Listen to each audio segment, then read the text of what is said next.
Immunity boost করার জন্য এই শটটা কিন্তু ভীষণ উপকারী। ডাক্তাররাও কিন্তু এটা সাজেস্ট করে।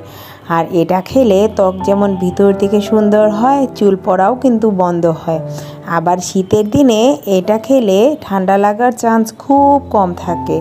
আর এত এত উপকারী জিনিস যেটা না শেয়ার করলে পারলাম না।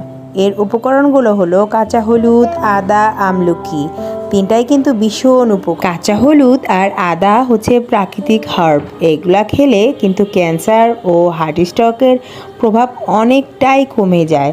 আর এগুলো যেহেতু প্রাকৃতিক জিনিস, খেলে কোনো অসুবিধা হবে না। আমি একটু গরম পানির সাথে মিশিয়ে সকালে খেয়ে নিয়েছি। ইনশাল্লাহ পুরো শীতই আমি এটা খাওয়ার চেষ্টা করব। এটা কিন্তু বাচ্চাদের জন্য খুবই উপকারী। বাচ্চাদের কিন্তু ঠান্ডা লাগার চান্সটা কম থাকে। খেতে একটু ঝাঁঝালো হলেও টেস্টটা কিন্তু আমার